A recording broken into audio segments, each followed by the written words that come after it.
Ayan, shoutout po. Okay? So, eto pala muna, wait lang. Mag-shoutout pala muna tayo.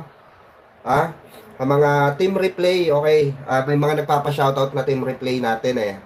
Shoutout to...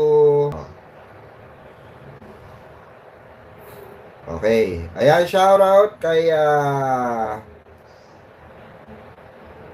ayan, Rickson Bueta. Ayan. Age Zakam. Shoutout po. Ayan. Benavis, Carmela. Ayan, shoutout po. Kay Darwin Faa. Ayan, shoutout po sa inyo, no? Salamat po sa mga team replay natin. Ayan, maraming salamat. Salamat po sa mga nanonood at sumusubaybay sa atin dito. Pasensya na kayo at medyo may sipon tayo yung boses natin, medyo husky na paos, no? Well, anyway, mga kababayan, eto nga po. Etong si ayan, Vlogcaster. Ito, bibigyan natin ng konting reaction, konting pansin. Kung valid ba yung pinupunto niya, okay? Or nonsense ba ang pinupunto niya, okay? Kasi actually sabi ko nga, lahat naman pwede magbigay ng opinion. Alam nyo naman yan, di ba? Pwede magbigay ng opinion. Pero hindi porke nagbigay ng opinion ang isang tao, valid na siya. Di ba? So, syempre, kailangan mong himayin kung meron talagang, 'di ba, pinupunto, 'di ba? Yung opinion ng isang tao. For example, 'di ba, example muna tayo kaibigan mo nagbigay ng opinion sa buhay mo. 'Di ba? Basic 'yun. May nakakaano po tayo, nakaka-encounter po tayo ng ganong klase ng kaibigan. Tama, mali? Na basically, pag magkasama kayo, daily basis, 'di ba? Nagko-comment siya, okay? Nagbibigay siya ng kanyang saloobin or opinion sa nakikita niya sa buhay mo in a daily basis. 'Di ba? Pero ikaw, minsan naiirita ka, 'di ba? Naiirita ka kasi bakit? Kasi hindi naman ganun tumatakbo yung buhay mo eh. 'Di ba? Alam mo sa buhay mo, for example, nag-comment yung mo, kaibigan mo. Kasi based on sa nakikita niya sa'yo, parang wala kang pangarap sa buhay. 'Di ba? Nag-comment, parang baguhin mo nga yung estilo mo, parang walang pangarap sa buhay, 'di ba? Bigay siya ng ganon, side comment sa iyo. So ikaw para magagalit. Mapaisip ka, paano mo naman nasabi na, 'di ba? Na paano mo nasabi na wala akong pangarap sa buhay or wala akong mararating, 'di ba? Oy, salamat po, Ask Kim. Ayan, thank you so much po sa inyong pa-member, sa mga bagong member po natin sa ating YouTube channel. Maraming salamat po. Especially doon sa mga nagsusuper gifts po, no? Pagka nagti-team replay po, maraming salamat. And sa mga nagpapalipad, of course, dito sa ating live stream, no? Maraming salamat po. So, parang ganito kasi yun eh. 'Di ba? Ganito kasi yung mga lumalabas ngayon. Na nagiging naratibo. Ito nga lagi ko sinasabi sa live natin. Di po tayo tumitirada ng walang naglalabas ng balita ng walang facts. Di ba? Facts checking is very important. Di ba? Kung pwede tayo mag-research, okay? Kung meron tayong kulang sa research, nagtatanong tayo sa audience. Baka alam nila na meron tayong hindi alam. Kasi hindi naman tayo perfecto. Magkaiba kasi nagmamagaling ka or nagpapaka-perfecto ka, kagaya ni Christian Esguera, 'di ba? Na hindi natin alam kung anak ng duke o lumabas sa 'di ba?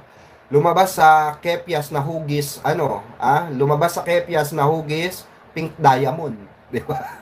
Mamahalin talagang tao 'yun, 'di ba? Kasi feeling niya sa sarili niya, mataas siyang tao and we are the poorest people, okay? Na nasa downline niya. 'Di ba? Di natin alam kung ano tingin parang iba ata yung pagpapaanak sa kanya ng nanay niya, no? At siya ay special. Baka nga lumabas sa sa pink diamond na hugis Kepias. 'Di ba? Kasi very very tawag dito, very opinionated. sa mga bagay-bagay na hindi naman niya mapanindigan in the end of the day. Diba? Oh. Pero basta ang sinasabi niya, journalist siya. And some of journalists can be a vlogger, but vlogger cannot be become a journalist. Diba? Di sana all. Di wag. Di Shing. Diba, mga kababayan? Di Shing. May natawag pero di ko nasagot. Mamaya na po kayo tumawag. Ano? Ito pakinggan natin to si si Vlogcaster. Dahil sa God. Marcos. Wala. Namatay, broken hearted. Ito. Depressed. In exile. Buti nga, nakabalik pa yung mga Marcoses. Hindi lang yan. Anti-Marcos din to kasi. Lahat tayo takot na takot kay Duterte. Siguro karamihan sa inyo. Kahit rin sa inyo. Forward na natin Yung training. Itago natin kay Presidente ang katotohanan. Ano ang nasa loobin natin. Para magaya siya sa tatay niya. Wait lang. Peace for the truth. At yung training namin sa Philippine Daily Inquirer, love for the truth, love for country, ginagawa lang niya yan. Kaya kung meron man siyang masasamang sinabi kay President Bongbong Marcos, dapat hindi tayo maging balat sibuyas. Actually, it's not a balat sibuyas Hindi naman naging balat sibuyas si Pangulong Bongbong Marcos. Ito yung sinasabi ko, dapat hiwalay yung mga hiwalay yung mga sorry sa term pero yung mga ganitong klase ng komento, Vlogcaster, yung ganyang klase ng pamamahayag mo, fake news ka kaagad. Hindi na balat sibuyas si Pangulong Bongbong Marcos at never siyang naging balat sibuyas, I think. Never siya nagsalita against sa mga nambabati ko sa kanya. You have the freedom, di ba? Kahit balugain nyo nga si Pangulong Bongbong Marcos, it's fine. Di ba? It's fine. Open siya diyan, di ba? Kaya dapat talaga hiwalay yung mga ganitong klase ng journalists na matatanda ng hindi tinitigasan, mga kababayan. At gumagamit na lang ng robas. Kasi mainitin ang ulo nitong mga ito Di ba? Sorry to say, sir, pero naturingan kang journalist. Alam ko hindi ka na tinitigasan. Kaya dapat, the usual kasi na hindi na tinitigasan, mga kababayan, mainitin na ulo Tignan nyo ang init ng ulo kay PBBM. Di ba? The usual naman The usual di ba? Sorry sir pero yun yung nasa-site ko sa iyo Masyadong mainit ang dugo mo sa mga Marcoses, di ba?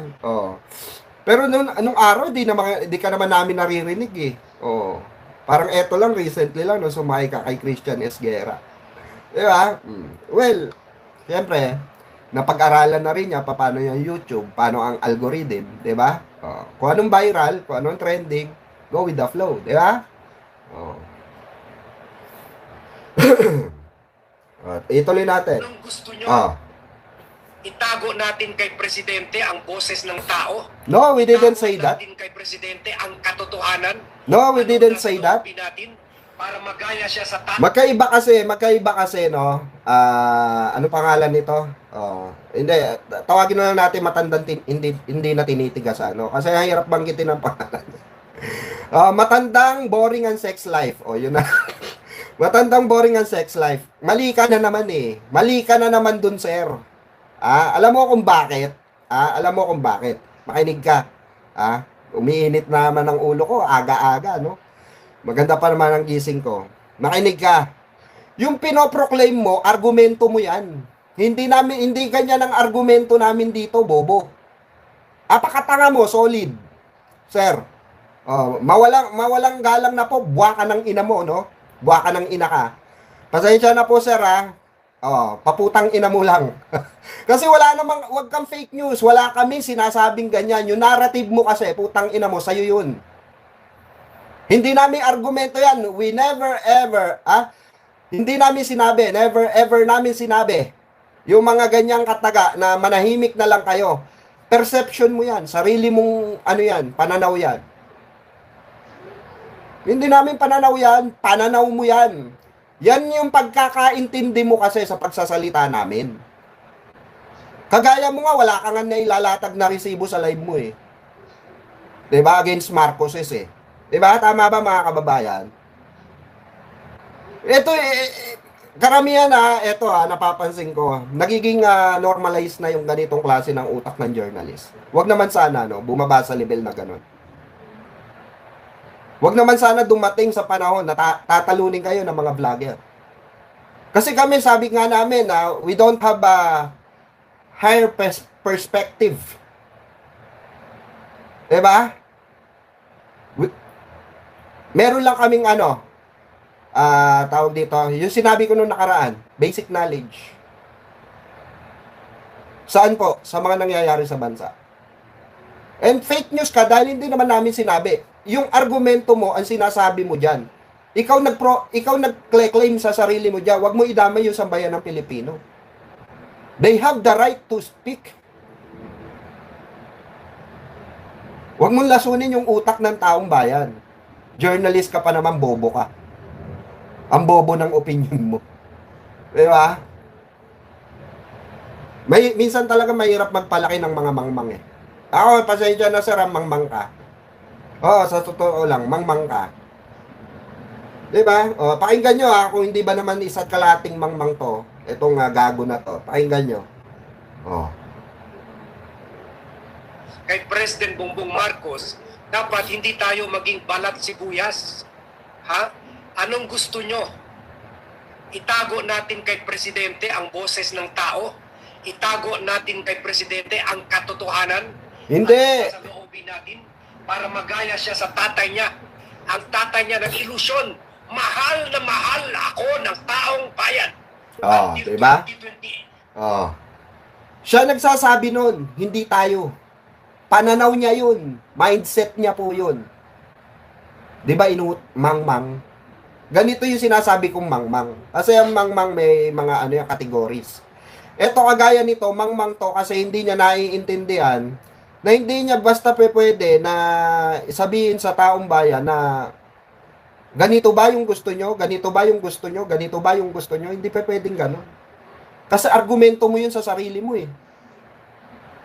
Diba? Huwag mo ibato sa amin dahil never ever namin, sabi nga natin dito eh. Diba? We have the freedom of speech. Okay? Freedom of expression. Diba? Na nire-respeto ni Pangulong Bongbong Marcos. I-criticize mo siya. Pero yung akusahan mo, magkaiba yun. Magkaiba yung nag-criticize ka. Okay? Magkaiba yung nagde-demolish ka at nagbabato ng walang ebidensya. Nag-aakusa ka ng walang ebidensya. Magkaiba yun, sir. Bagay nga kayo ni Christian Esguerra. Kasi yung ganito pong perspective, okay? Yung ganitong klase ng argumento ng mga to eh. Sorry to say, argumento ng mga mababaw mababaw po ang takbo ng pag-uutak. Hindi porke naging journalist kayo, mataas natingin nyo sa sarili nyo. Hindi porke naging journalist kayo na pinakamatalino dahil sa pinagdaanan nyo, no? Hindi ganun yun. Huwag niyong ibatay yung pagkatao nyo sa profesyon na nakuha nyo. Diba? Dahil hindi natin alam kung anong kakayanan ng mga ibang tao na wala naman sa ganyang industriya. Ito nga yung nakakayan na factor dito mga kababayan eh. Nagyayabang ka sa factor na to, 'di ba? Pero ang totoo, bobo ka naman sa argumento. 'Di ba? Kasi hindi niya naiintindihan po yung argumento natin dito eh. Pero ang gusto niyang palabasin doon sa mga nanonood sa kanya, nakikinig sa kanya, gusto raw natin itago. So sino manipulative ngayon? Sino man nagmamanipula? Pwede kayo. Hindi kami ang nagmamanipula, kayo. Diba? Kayo nagmamanipula. Kami humahanap lang naman kami ng ebidensya sa binabato nyo kay Pangulong Bongbong Marcos. That's it. That's our arguments. Nagbabato kayo ng akusasyon kay Pangulong Bongbong Marcos at sa administrasyon ni Pangulo. Hinahanapan namin kayo ng facts. Wala naman kayo may latag na facts. So, sino nakakahiya in the end of the day? Kayo pa rin. Diba? So, until 1986. Ha? Yung mga chuchuan niya, sila Imelda, si Fabian Ber, lahat. Ha?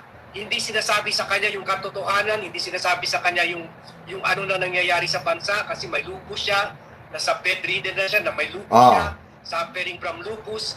Pero itinatago nila yung galit ng tao hanggang pumutok na lang ito ng parang vulkan. Ngayon, saan na si Marcos? Wala. Namatay, broken hearted. Namatay daw si Apo Lakay, broken hearted, depressed. In exile. Buti nga, nakabalik pa yung mga Marcoses. Hindi lang yan. Paano niya nalamang depressed? Close sila? Close kayo, sir? O theory mo lang? Nakita mo ba sa mukha ni President Marcos? Nakita mo ba yung paglapag ni Apo Lakay? Kung gaano katindi. Kung gaano karaming tao. Buhay ka na nun eh. Buhay ka na nun, sir. Buhay ka na nun. Alam mo siguro istorya no kung gaano kadaming tao ang sumalubong. Kung gaano kadami ang loyalistang nagmarcha. Kitang-kita ang pagmamahal ng taong bayan sa kanya. Marami pang ang LP nun. Marami pang LP nun na nagsisi. Na nagsisi. Na bumaliktad sila. Sumunod sila sa mga Aquino that time. 'Di ba? Actually, yung sugat na yun na, ano na yun eh. Okay? Unti-unti nang humihilom. Naghilom na. Si Chris Aquino nga, kasama na si First Lady at si Pangulong Bongbong Marcos. Kayo na lang ang hindi makamove on. Kayong mga naiwan, nasa glock. Saan po? Nasa glock saan? Sa lumang sistema ng politika. Di ba? That's for real. To be honest. Di ba? Sila na lang yung nasasadlak dyan. Sabi ko nga sa inyo, meron kami mga kaibigan na dilawan ngayon. May mga kilala kami, may mga nakadaupang palad kami. Sumasama kami sa kanila. Di ba? Sa pagpapakulong kay Sara. Sa pag-promote na 'di ba? Sa pagpro-promote na wala nang Duterteng uupo ulit sa national government or sa kataas-taasan. We don't deserve Duterte at all. Totoo yun. Dahil ang mga Duterte, utak monggo yan. 'Di ba? Kahit tingnan nyo kahit simpleng ordinary student kayang talunin sa debate si Sara Duterte. I guarantee you that. Kasi alam niyo kung bakit? Nagse-survey kami. Nagkakalya serye kami. Diba? Ngayon lang ulit nahinto dahil nga sa nangyari kay Mima. Nag-iingat-ingat kami kahit papaano. Diba? Diba, Ma'am Dali Babes? Ayan, nandiyan na rin si Ma'am Jovi. Ayan, Ate Kuratcha, nandiyan na rin. Ayan, shoutout po.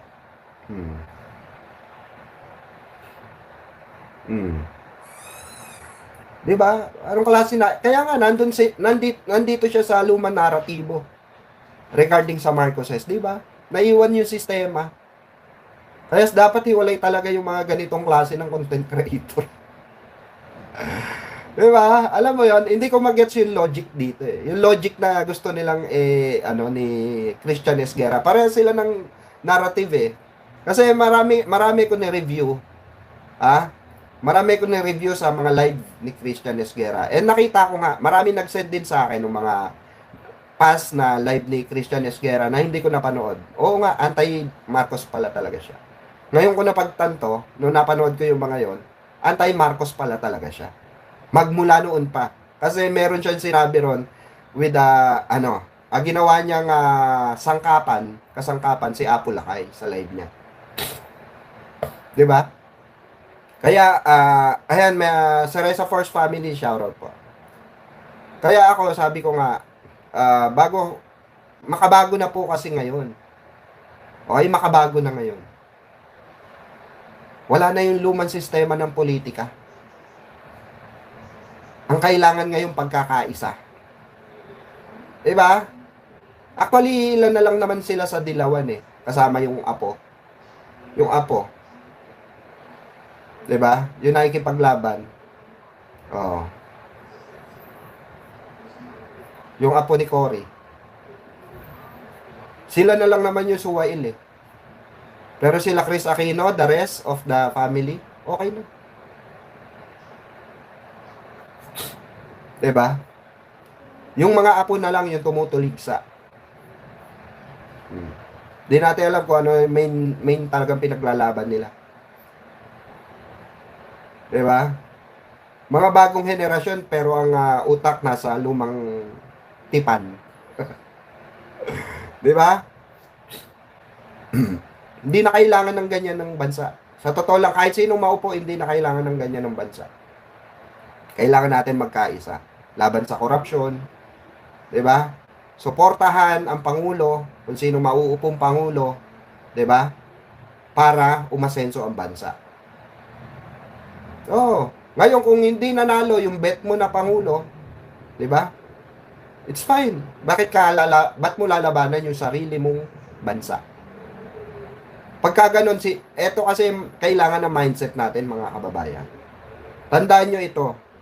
Pag ikaw kinalaban mo sarili mong bansa, anong tawag sa'yo? Sige nga, anong tawag sa inyo? Christian S. Guerra and Vlogcaster. Anong tawag sa inyo? Anong tawag sa inyo? Pirata. Pirata. Pirata kayo. Alam niyo kung bakit? Hindi kayo marunong rumespeto sa bansang sinilangan nyo. 'Di ba? Armac, shoutout po. Pinipirata nyo yung kaisipan ng mga tao para labanan yung sariling bansa nila. Anong klaseng mindset yun, di ba?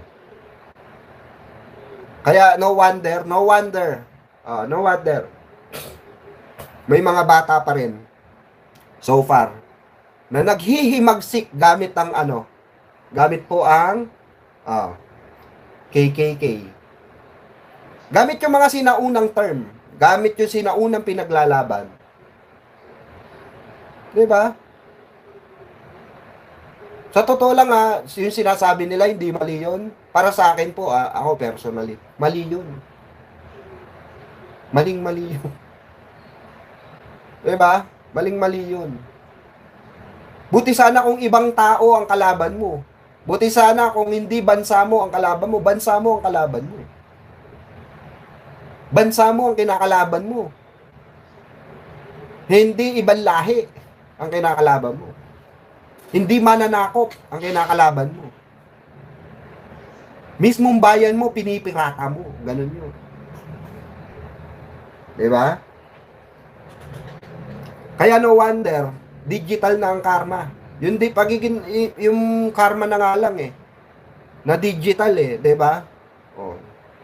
Hindi pa rin alam nitong mga ito Nagtataka pa rin sila Bakit daw, ang gusto daw ba natin hindi na sila magsalita, hindi na magbigay ng opinion? Mali ka ron.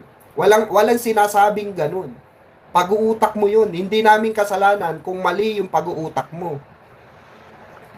Hindi namin kasalanan yun. Hindi namin kasalanan, Vlogcaster. Hindi namin kasalanan. Kung yung pag-uutak mo, hindi kayang arukin yung utak ng mga kabataan ngayon. Napaglipasan ka na Kumbaga yung utak mo panis na. 'Di ba? Panis na. Tignan mo, nasa lumang tipan ka pa rin, nasa old narrative ka pa rin.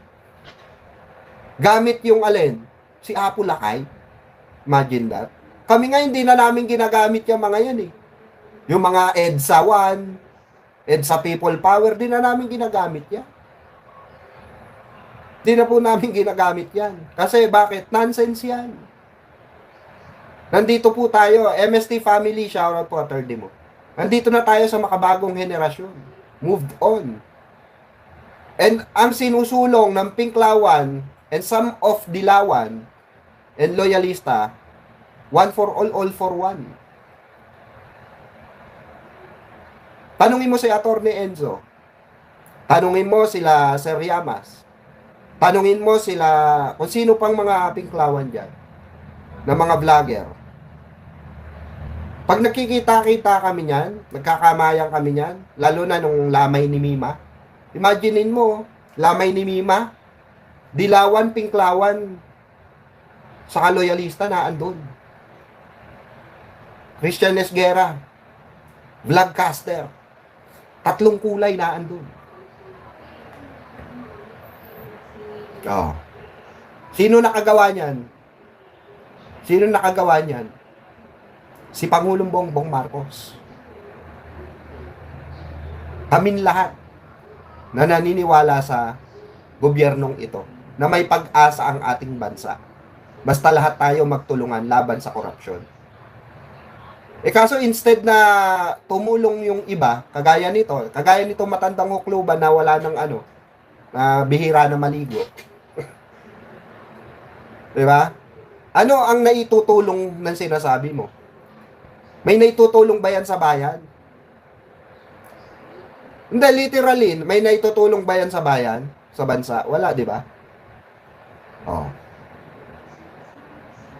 So, syempre, lalapag dyan ng mga DDS, di ba? Sasabihin sa inyo, go, go, go, go, go.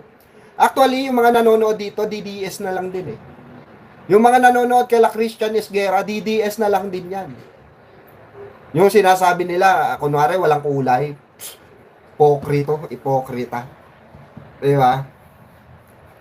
Huwag nga kami, iba na lang. Di ba?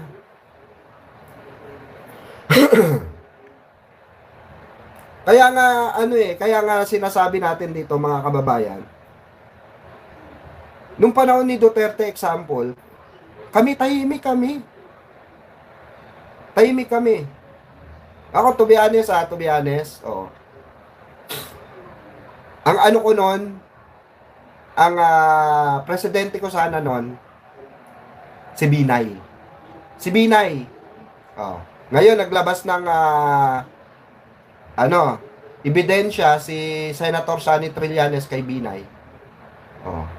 Tapos, pinag-aralan ko. Oh. So, meron palang mga nakitang overprice sa Makati. So, iniwasan ko. Oh. Ang pin-promote ko ngayon, sino po? Miriam Defensor. Si Miriam Defensor. Sinuportahan ko. Oh. Ngayon, nung natalo si Miriam Defensor, nanalo si Duterte, tahimik ako. Sinuportahan ko yung niya. Yung sinuportahan namin. Kaya pansin nyo, hindi maingay ang mga wala maingay nung panahon ni Digong, hindi ganito kagulo ang social media. Pansin nyo. Diba? Pansin nyo lang. Walang ganitong kaliwat kanan na nagbabalik-taktakan, nagdedebatehan. Diba? Kasi hindi tayo magugulo noon, real talk. Wala tayong ang maingay noon, ang versus noon, media versus administration. Alam nyo yan, media and administration ni Digong. Walang vlogger to administration. 'Di ba? Sino nagtatanggol sa noon? Sila Banatbay. 'Di ba? Sila Banatbay. Bumaliktad pa nga si Banatbay kasi nag-isko yan eh. Nag-isko Moreno siya eh. 'Di ba? Oh.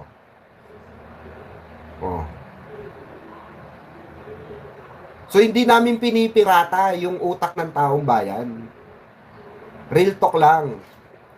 Di ba, Ma'am Beth De Jesus? Ayan, may kalab shoutout po Walang ganun sa amin. Walang narrative na mga ganyan sa amin.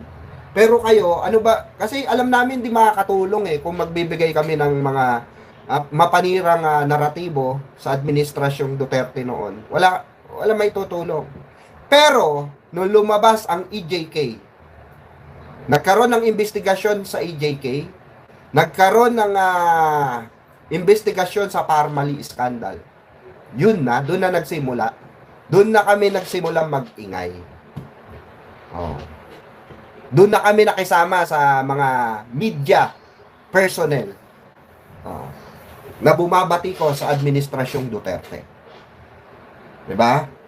Kaya nga galit ang mga pro Duterte sa media, 'di ba? Oh. ABS-CBN, GMA, kaya nga ang golden rules ng mga Duterte, SMNI lang ang panoorin nila. Oh. Tuloy natin tong bobo na matanda Si na to. Joseph Estrada, na naging kliyente ko rin. Wala kaming pakialam kung naging client. Anak niya, itinago sa kanya yung Wala kaming pakialam. Wala kaming pakialam kung anong kinalaman ni Erap sa'yo. Magnanakaw din yun. totohanan. Yung galit ng tao sa kanya. Yung mga bayaran media niya, wala pang mga social media noon. Kaya madali niya control, madali niya bayaran, madali niya bilhin. Yung loyalty ng mga corrupt media. Pumutok na lang yung... Paano siya nagkaka-idea ng ganito, mga kababayan, sa media? Na nababayaran daw ang media noon. Ikaw nasa media ka noon. So, ibig sabihin ba, sir, isa ka rin sa nakatanggap or isa ka rin sa nababayaran dyan? Nung panahon na yan. Diba? Nagtatanong lang po, So, napakinabangan mo yung kaban ng bayan. Nagtatanong lang po, Kasi may idea ka eh. Hindi ka naman magkakaroon ng idea sa mga bayarang ganyan, binabayaran yung media, ganito, ganyan. Hindi ka naman siguro magkakaroon ng idea kung hindi mo nakita at naranasan. Tama, mali? So, ikaw mismo, para mo na rin inamin sa sarili mo na kami mga media noon bayaran ni Erap Estrada. Bobo, no? Di ba? Sabi ko sa inyo eh. Magbibigay ka ng example sa nakaraan, ikaw rin pala tatamaan. Di ba? Social volcano. Saan na si Erap? Si Erap. Wala na. So we don't want that to happen to President Bong Marcos. So kung meron kang neutral vlogger, o hindi naman talaga very neutral ito si Christian Esguerra kasi medyo bias ito sa mga kakamping. Wala siya nakitang masama. Ni minsan hindi niya na-criticize ang si Leni Robredo o sino man leader ng mga kakamping. Pero independent na rin. At least hindi bayaran. Hindi bayaran sa mga Marcoses, hindi bayaran sa mga Duterte. Hindi ka sure dyan, sir. Huwag ka magsalita ng tapos, di ka sure dyan. Baka magulat ka na lang isang araw. Di ba, mga kababayan? Baka magulat ka na lang isang araw. Hindi ka sure dyan, sir. Na walang politiko sa likod niyan. Sa akin, okay na yan eh. Kahit down the line, sa pagkakilala ko sa kanya, yumabang na rin kasi parati niya ini-interview itong PR, hindi ko na lang banggitin yung pangalan, na pinaka-insecure na PR na sumikat lang sa pagka-PR dahil ang tatay niya ay kilalang PR. Nakulit talaga. Ang tinutukoy niya rito si Sir Yamas. Si Sir Yamas. Marami talagang galit kay Sir Yamas eh. Ba't ba maraming galit sa'yo, Sir Yamas? No? Eto, tanong ko, mamaya pag-usapan natin yan, Sir Yamas. Kasi medyo, may nalaman kasi kami. Bigla kami naawa na hindi naman totaling pero nakaramdam kami ng parang ginagamit na lang talaga si Sir Yamas. Na bigla lang kami na ng awa. Awa ba? Yung, syempre, pinagkakakitaan mo yung tao, wala ka man lang binibigay, di ba? Pero mamaya talakayin natin yan. Dito muna tayo. Magaling talaga. Pero kung nag-on-board ito, nagpapa-interview kay Christian Esguerra, ako binabanatan. Kasi ako yung nagpapanalo kay Mayor Joy Belmonte. Nung nanalo na si Joy Belmonte, bakit ka nagpi-PR ka? Kasi ang tinatawag na PR, binabayaran po yan, mga kababayan. Pag nagpi-PR ka sa isang kandidato, binabayaran ka. Tama nga sinabi niya, bayaran media siya. So, hindi credible lahat ng binibitawan niya. Pag ikaw kasi bayaran, hindi credible. Okay? Diba? Hindi credible. Aminado siya. Nag-PR siya kay Joy Belmonte ng Quezon City. Meaning to say, nagpabayad siya. Asan yung credibilidad mo? Diba? Asan yung credibilidad mo ron? Walang credibilidad. Nababayarang credibilidad mo pala eh. Ito nga sinasabi natin, mga kababayan eh. Si Pangulong Bongbong Marcos, presidente na yan. Hindi na niya kailangan magbayad pa. Presidente na yan eh. Ito yung sinasabi natin palaging logic. Simple logic. Ako, for example, ako. Example. Bakit ako magbabayad? Nanalo na ako. For example, ito, produkto ko ito. Kung ito nabili na i-promote na ito, nagbayad akong promoter. Nagbayad ako artista para ma-promote tong produkto na to, tong lagayan ng tubig. Ngayon, bumenta na. Na sold out na. Sold out na, meaning, panalo na. Sold out na. Ba't pa ako magbabayad kung sold out na? Diba? Kung out of stock na. Diba? So, anong pagpofokusan ko? Yung panibago. Oh. Which is ang pinagpofokusan ni Pangulong Bongbong Marcos ngayon, yung trabaho bilang Pangulo. Pangulo na siya eh. Tanga ka naman kung presidente ka na ng bansang Pilipinas tapos nagbabayad ka pa rin. Gangster, you know, we do that better than anybody. I bet you got it twisted, you don't know who to trust. So many player hating niggas trying to sound like us. Say they ready for the front, but I don't think they know it. Straight to the depths of hell is where those cowards going. Well, all you still down, nigga, holler when you see me. And let these devils be sorry for the day they finally free me. I got a caravan of niggas every time we ride. Hitting motherfuckers up when we pass by. Until I die, live the life of a boss player.